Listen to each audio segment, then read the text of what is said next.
Hello, President Chartrand. Kind of laughing at that because you're kind of right. That's true. I'm always on the road somewhere doing something. So actually, right now I'm in Duck Bay. I'm at a funeral service. We had to wake last night, and Right. the passing of Rose Furlan, but Rose Janai was her real name, and then she got married to Nanap. I don't even know Nanap by his real name. That's his nickname, Nanap, and Furlan, and they got married and had a bunch of kids, and all, I think they have, 6 daughters, 7 daughters, all beautiful girls, and all mothers now, and then they had a couple sons. One's John Wayne, and I had a chance to hug him, and he's taking it hard right now. Of course, most family, you lose your mom, that's the hardest thing, you'll hit your heart. But one of the things that I think they could take to help them in this time of grief is their other son, Robert Tance. His nickname was Robert Tance. His name is Robert, but everybody called him Robert Tance. So he's passed some years ago. So, but I had a chance to visit Rose in Dauphin about a couple of weeks ago, and a week and a half ago. I stopped by to go see her. Heard she was sick, and I asked her. I said, "Are you afraid?" Because she had cancer, and it was terminal cancer. And she said, "No, I'm not, and I'm not afraid." And so we talked in Soto, and so so she said, "My son's waiting for me. He's coming to get me." In fact, she said. Wow. So she was really, telling people not to worry about her, and she's going to enter a new home, a new world, and she looks forward to seeing her son, who passed some time ago. And but of course, the ones that are walking in this world are taking it hard to see their mom leave, but they're coming to grips with it, and they're a strong family, and so I wish them well. And again, Hilda, of course, who works for us still, and that was her mother. And so she's had a chance to give her a big hug on behalf of me and Gloria and the family last night, and also to all the other sisters and sons. So I really appreciate it. I grew up with them. I grew up with that family, and it's always important to recognize and respect, all those that have treated you well when you were young. And we used to go to their house all the time, and Rose would always give us something to eat if we get there. Or they'd always have something in their house. So she was an entrepreneur, and Dad was a fisherman, so it's good. It's good to see the family so coming to grips with the departure of their mom, and the emptiness will be there, but knowing that she's going to be in a better place. So Right. I just left the church and came rushing home here to do the Métis hour. And again, I want to thank Wayne. His name is Banji in Duck Bay. He actually dug the grave by himself, and he wanted to do it as his relative, family member. And so he dug the grave, and that's a big task all by herself. Yeah, it is. And he took some big stones out of there, and Brian Thompson couldn't go because his machine they selected a certain place to bury her, which was amongst her family, but the backhoe couldn't get in there. So, but Banji wanted to do it by himself, so he did it all alone. So I want to give kudos to him and a pat in the back. I give him a big hug, and so you make me proud. That you want to leave your gift to the family, and he did it on his own. So. And I want to say a special hello to Steve and Eileen Woodhouse. I met him in the Paw. Actually, Steve has a good video. He plays guitar and sings, and he was so happy to come and say hello to me. He said, "I see you on TV. I hear you on radio." And I told my wife, "I've got to meet this man, and look how close I am to him. I'm going to go to his table and say hello." He came and said hello, and we had a good chat. We both spoke Soto, so it was good to meet him, and had a good chat and meet his wife. And also, I want to say I picked up a hitchhiker named Ray Zass. I told him he was coming from Little Saskatchewan, coming back from the Paws. I picked him up and gave him a ride, and we had a good chat all the way back to Winnipeg. But again, I want to start off with happy birthday, and I'll get to business. Happy 58th birthday going to Claudette Descharmes, Jessica Casey's sister of St. Ambrose, who will celebrate her birthday on Thursday, April 25th. Happy 63rd birthday to Bob Church, Northwest Region, who's celebrating his birthday on Monday, April 29th. I'm sure Sally's going to spoil him, and of course his family. He treats his kids with greatest of honor and respect, so I'm sure they'll be spoiling him on Monday, April 29th. Happy 39th birthday is going to John Sanderson, who's celebrating his birthday on Thursday, May 2nd. And he's my son-in-law. He's making sure I don't forget. He's visited my house the other day, reminding me of his upcoming birthday. So he's looking for, obviously, give me every hint possible that we have to buy him something. So anyways, happy 51st birthday is also going to Belinda Aney. She actually works with Beyond Borders, and of course, the thousands upon thousands of citizens that are coming from all across the homeland to get their citizenship card. She's in charge of that file. And so on behalf of Gloria and the rest of the team, happy birthday, Melinda Aney, 51 years old. So you could tell the grays are coming through that hair already. She's a young chick. What are you talking about? And we had the pleasure of visiting a friend, Ray St. Germain. Aww. So I said, Naomi's going to be mad at me because yeah. she wasn't good. But it was too short notice. I actually wasn't feeling good that morning. I was just under the weather. I was dragging myself that morning, and I said, I really promised I got to be there. So I made my way down there with me, Donald, and Dustin, and, of course, Oliver Bollette, who played some tunes for him. And he was just laying in a bed there like they were trying to raise him up. You could tell Ray's struggling now with his mobility by far, and he's much slower in the context of his talking and all that, but he's still got the wits, I tell you. Oh, yeah. Anyways, he was just laying there. They're trying to talk to him to pull him up, and he is not moving up. And all of a sudden, he comes in the room, and he pops himself up. He's sitting there. And I guess he was kind of scrapping with his helpers. I think anyway, so. He moved to a chair, and then we chatted, and it was, we reminisced about our Métis hour when we started it, me and him. I found him, and I said, look, Ray, I'd like to give you an offer to come and work for us and keep the Métis hour going loud and strong, So get our artisans to be singing on there, our fiddlers to be playing, our people to connect to each other, say hi to everybody. And I said it's very important that we say hello to the people and that they have a chance to talk to each other. And so I just wanted to be. I know it touched my heart so much just to listen to his stories. But I'll tell you his wit. Oliver was talking to him saying, well, Ray, because he talks very slow now. And I'm sure he's got a slight entry of Parkinson into his life. And, of course, that affects your mobility and at the same time your brain. Mm-hmm. And so Oliver says to him, so I heard you have some Parkinson, but I don't see your hand shaking or anything. He says, you're not... It's a different form of Parkinson, or it's not serious Parkinson. And he's sitting there looking at Oliver. He throws up his arm in the air and throws it up again. It's a fake that he's got his mobility still. He's got Parkinson. So anyways, we laughed and we had a good time and visit and reminisce. And it was nice. And I told him I will be back and I will definitely come back to see him. Then I stopped and visit my niece, Tammy, of course, who has cancer and she had lupus. And she took away her hearing and her mobility. But now she's hit with cancer. So I stopped and visited her for a while. And so before I could depart from Winnipeg, I made promises I'd stop to see them.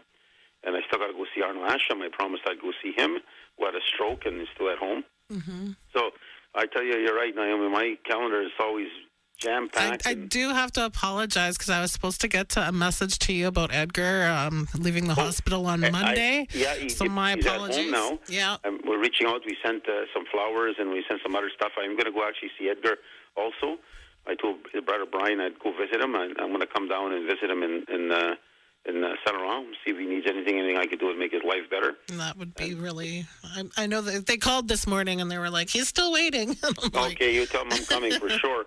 And I don't want to just rush in, the rush out kind of thing, Yeah. I want to make the time to sit there and visit and have a chat with him until he gets bored of me, and then I'll leave, So, but I definitely want to see anything I can do to help him. And he's one of our past vice presidents, and I want to do my part as a president. Plus, I know him well, and he always had something to say, and he was quick talker, So I really liked Edgar. So, and I still like him today. So, and I'll pop by and visit him. I know diabetes took his mobility away from him, and so I'll go by and visit him and his family. So, but I'm going home actually today late, so I'm not going to rush into his house. I'm going to phone his family to see when is a better time to come next week sometimes, and I'll pop over to see him. Awesome. And St. Laurent's not far. It's only 45 minutes anyway. So, okay, so I'll say some more. Another happy birthday is going out to Jabber. His nickname is Jabber. He's from Pine Creek. And actually, that's of course, everybody heard the story when I talked about my niece when she passed with a truck accident, unbelievable car accident. It's only 4 miles, and she ended up rolling and falling out in the truck, quashing her. So, but her love of her life was Jabber. It's his birthday. He's 32 years old today. So happy birthday, Jabber, coming from your from Danielle, who's up in heaven now, and along from our family to yours. So, again, happy 53rd wedding anniversary is going out to Greg and Teresa Balmer of Selkirk, who are celebrating their anniversary on Wednesday, May 1st. Speaking of Selkirk, if you ever drive by there, Naomi, I don't know if you've been there lately, you could see our beaming apartment I have block been. being It built. looks great. Wow. I know, it's still one more story to go up. Imagine that. I know. So it's beautiful, underground parking and the rest of it. So a lot of people are already inquiring to apply. It's a 55-plus facility. It'll have a clinic. It'll have a pharmacy and all the rest of it inside the building. And so I'm looking forward to that, and maybe a little restaurant. We'll see what else comes in there. But there's a business sector on the first and second floor, and the rest is apartments for family or couples, 55-plus. Happy 66th wedding anniversary is going to Herb and Claudette Boyer of St. Eustache, a hard-working community of St. Eustache. And I love St. Eustache. I like visiting there. The people are so nice. They even give me my own farm eggs, which I love dearly. Thank you very much for that, St. Eustache. And always showing respect every time I come by to say hello and visit.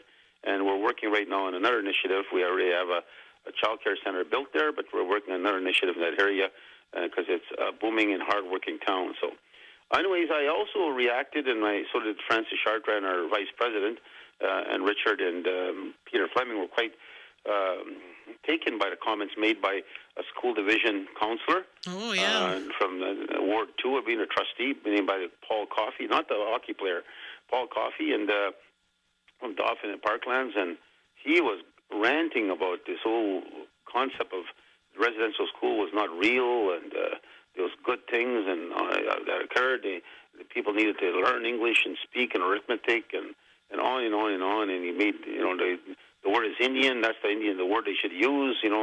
And this guy was unbelievable. He's the one that really is pushing racial divide without question, racial prominence in the sense of it's okay to attack First Nation people and Indigenous people. I know the impact of residential school on was the biggest was First Nation, who dominated how many children were robbed from their houses and taken away.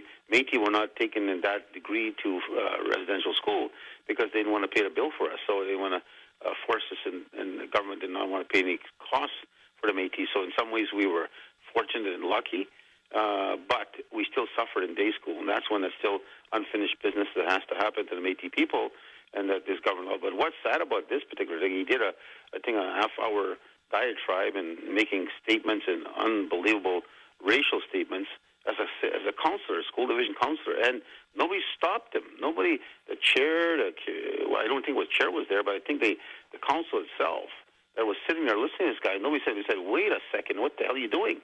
Or stop. Yeah. He spoke against the LGBT community. He spoke about the First Nations shouldn't be getting money for residential school. They shouldn't be getting any support. Like, it is unbelievable. This guy, in fact, they're talking about getting him to resign. That's absolutely wrong. He should be removed. Don't give him the pleasure of making a choice that he'll decide if he's going to resign. They should remove him immediately. So, message has gone out to the Minister of Education, and I understand they are reviewing this. Our Vice President is speaking strongly in this, and I've seen Kathy also from AMC. She's speaking strongly against it, and so is many chiefs, and they should. This is absolutely it cannot be. This is the 20th century, for crying out loud. This is 2024. This could have maybe happened back in the early 1900s to be allowed to do this. But this is not Donald Trump. This is not the MAGA right wing of the United States that can say anything they want about people and get away with it. This is Canada, and we should not allow in any way this person to be given the privilege or the opportunity of saying, okay, I'll resign. That we will not tolerate this, and neither should any Manitoban, any citizen from the Mountain View school division that reside in that area. There's 16 schools there. How can they allow this individual to be sitting there? It is unbelievable, because this is obviously how he thinks.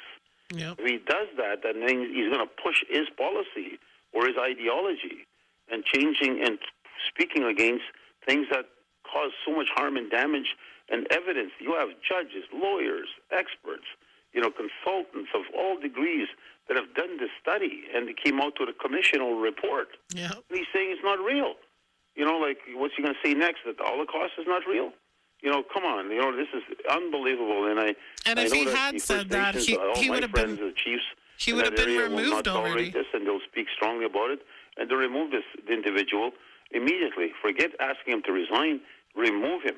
And that's what the chair should be taking a position. This guy, we cannot allow this kind of division and racism to be openly spoken and said in that region and affecting 16 different schools. Yeah. So this can't be and cannot in this day and age. So I know when they burned St. Madeleine down for cattle, nobody in this country spoke against it when our Métis village was burnt down.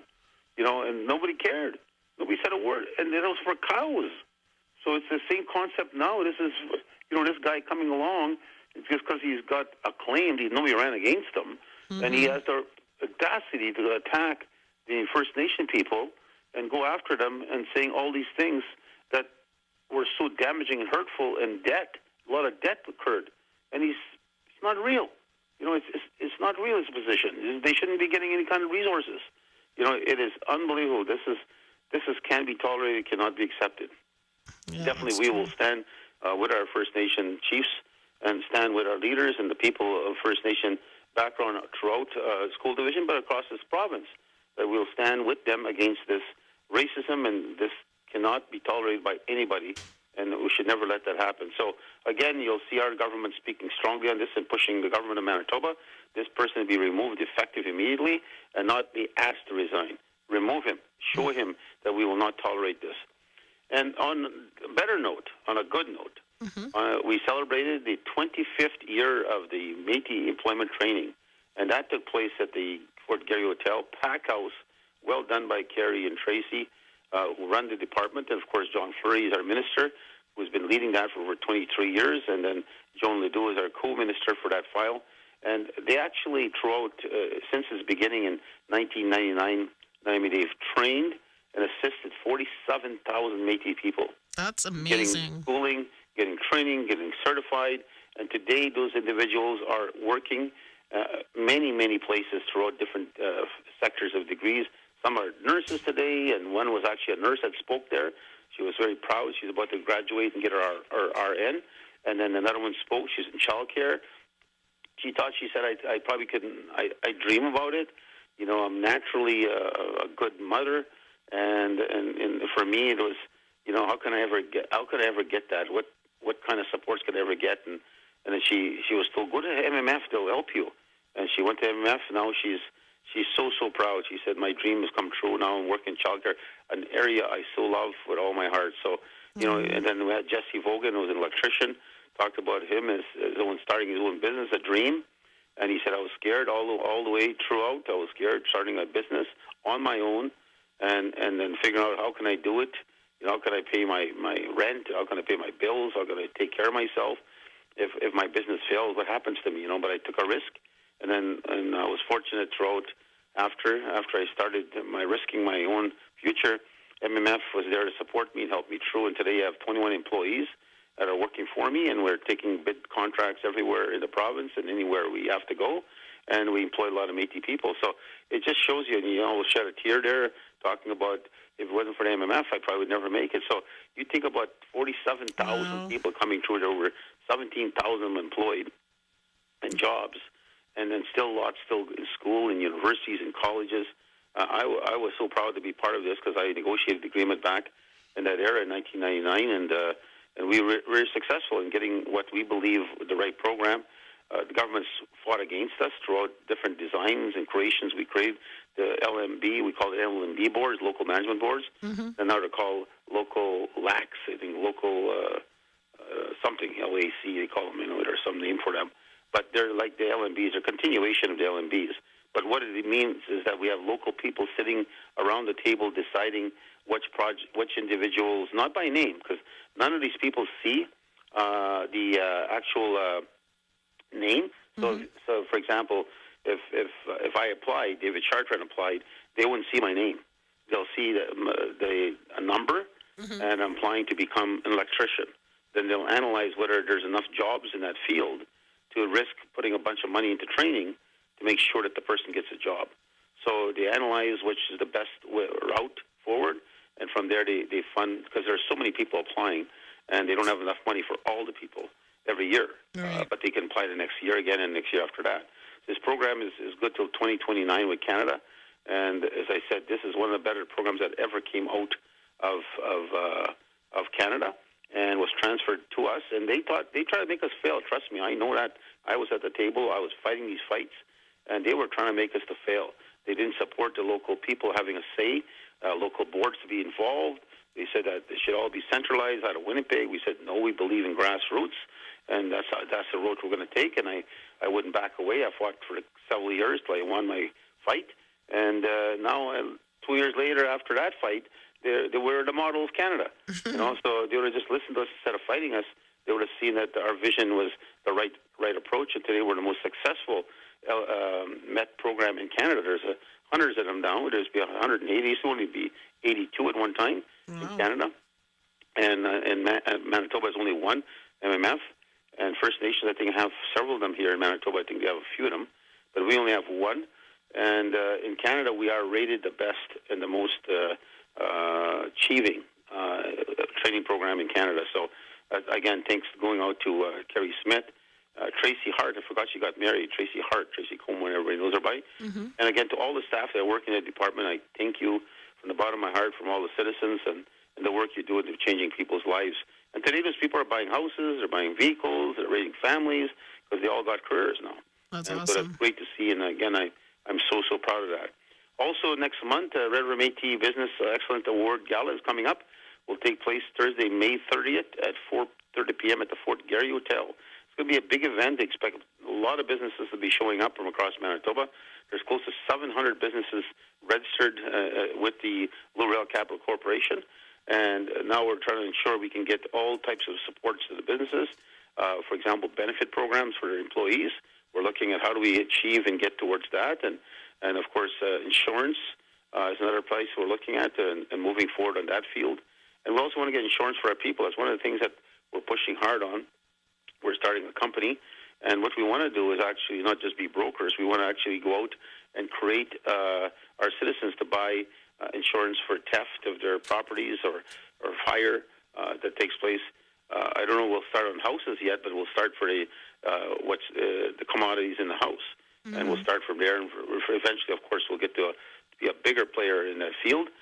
For example, we got 1,000 people, pretty close. I think we're 7 houses away from 1,000 people. 7 houses away. So you'll hear about that when we hit the 1,000 mark. And it'll be a big celebration. And I think right now there's another 400 applying to buy their houses. So that's so good. I'm so proud of our people, and they work so hard and to plan a future for their kids and how they're going to do it. And what I found out, which is surprising, I didn't know, is that Métis Employment Training, 11 of my cabinet ministers actually went through an employment training program. Either they sat on the boards. Oh, really? And helped out. Yeah, they sat down and volunteered on committees, or they got some training themselves. Wow. Going through like P.J. Fleming. He's one of the top mechanics in Canada. He's a school teacher now in mechanical. Mm-hmm. But he got some training from MET. Wow. And then now his daughter works in one of our departments, and because we have over 1,200 employees, I think, now. And so you just see the change. And the same thing with Steve Racine. He passed away. He was one of the champions on local management boards out of the Southwest. His daughter now sits on the board. So it's just like a continuation of family, supporting family, and that's what makes, I think, the MMF so strong. And they don't get paid, and yet they just work so hard to try to get selected to be on those boards. So, again, it was such a great honor, and, of course, Oliver did the opening prayer there, and we had so many of our past people from LMB actually who sat there, some of them for 2 or 20 years. It's just amazing. I'm just telling you, the heart of our people is so strong. So, before I say goodbye I want to say hello to Brino Janai. I seen him last night at the wake we went to. Brino is he's much older than I am, but he comes from Weasel. And people probably will know him better as Weasel, his nickname, but his Louis Janai Sr. was his name. But his son Brino, and he's got a big family of boys. And I know Brino, and Brino wanted to come say hello, and he said, I'm so proud of you as a president. And so I wanted to make sure I said hello to him, and he thanked me for my loud voice last night in the prayer and during the prayers last night at the wake. And I want to say a special hello to Hedlor and Stanley Dellerond, who are they're asking me to stay another day, but I got to go home. And so they want me to stay for another day and to visit, but I said I got to go back home. So, but again, say hello to them, and it's always important that when people see you, they just, they miss me sometimes in my own town, and they want me to come and visit a little more too often. I don't come here enough, so, and say hi to, of course, Monica and Amanda out here, one of my poker buddies. I gamble here when I come home if I have a chance, and that's where we laugh and talk and tell jokes. We play old-style poker, no more Texas Hold'em. We play old-style poker, and we, of course, have a lot of fun and a lot of laughter, a lot of joking. So, and again, to all those listeners, thank you for supporting the Métis Hour, and again, Cowboy, thank you for finding me, and to my wife, say hello, and to the staff of the Federation, thank you so much. And you can see from Met alone in 25 years how many thousands and tens of thousands of lives we've changed, and that's what we're doing right now in our early learning childcare, and the lives will change there, and ongoing support in all the departments. Our education fund that through Joan was supporting every student now in university at $5,000. It just shows you that throughout our ongoing direction, we're going to make some big differences. I have upcoming discussion coming up with the Prime Minister. I'll brief you once I complete that discussion. And, of course, land claim will be on that discussion. And I look forward to that moving forward. And, again, to all those out there, young people, keep on doing what you're doing. Summer jobs are coming up. Make sure you apply. I encourage all of our young people. I think we employed over 1,000 youth across the province last year.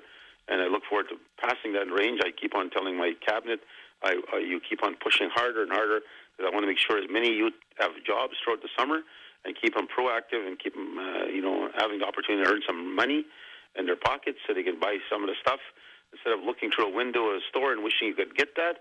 Save your money that you could buy it. So in order to do that, they need to have a job. So I told our staff, our cabinet, I want jobs this summer. I want to make sure they're being set up across the province everywhere. So again, take care, everybody, and I'll talk to you guys. And again, Edgar, I wish you well, and I'll see you hopefully next week. I'll give your family a call, see if you're okay for a visit. And to all those, again, Brian, say hi, of course, Edgar's brother, and to the special people out in Duck Bay, my close friends, and to Hilda and the rest of her family, my condolences again on the loss of your mom, and I look forward to, in my trip, maybe picking up another hitchhiker, we never know, going home and making a new friend. We'll talk to you guys next Saturday. Okay, take care. Thanks, Naomi. Thanks, bye. Bye-bye.